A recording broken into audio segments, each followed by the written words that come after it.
Okay, my name's Nica1. I'm from Pittsburgh. I've been coming to Nicaragua since 1987, and I'm here for the elections this weekend, November 7th, 2021, to observe, but also really, as the Venezuelans might say, accompany the elections, I think is more accurate to say. And I'm Terry Mattson. I'm with Code Pink Women for Peace.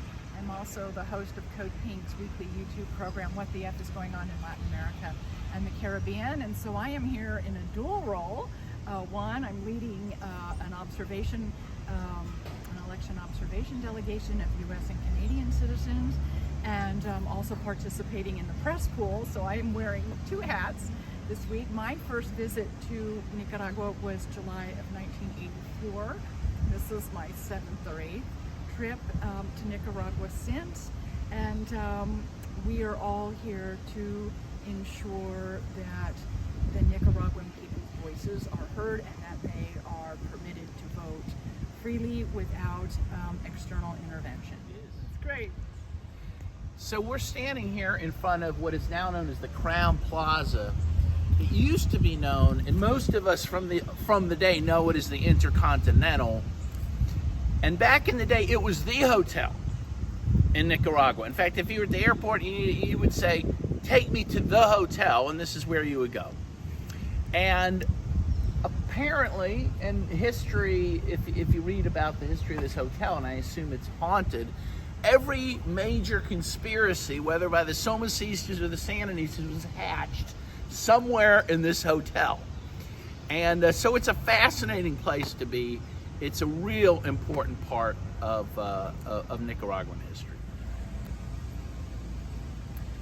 So two stories that some of you may be familiar with regarding this hotel.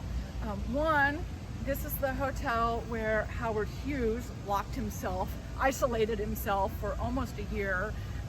He finally left the hotel after the 1972 earthquake here in Nicaragua, and it was very powerful here in Managua.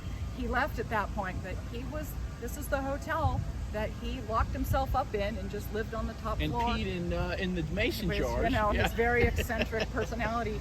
The other thing that some of you may be aware of, this is also the hotel where a Sandinista soldier during the revolution, this was August, September of 1978, shot a rocket-propelled grenade into, you can see this across the street where the barricade is.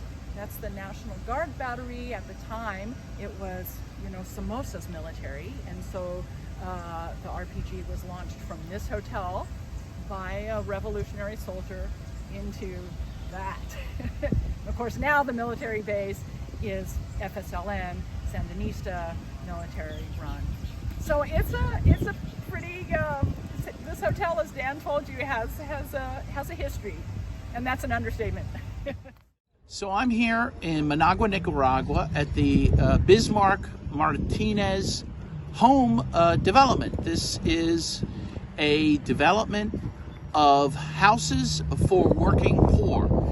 They pay about $40 a month for these homes. There are 1,400 of them already constructed, and as you can see, more are being constructed. There's about 30,000 homes like this throughout Nicaragua for the poor.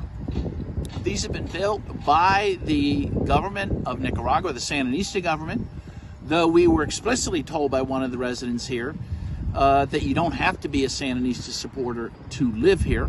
But this represents some of the gains of the Sandinista revolution, and this is why it is expected. This is why polls show that on Sunday, the Sandinista president, Daniel Ortega, will be reelected because he is building homes like this, because he is building clinics and hospitals and roads that did not exist in Nicaragua before. This is the Sandinista revolution.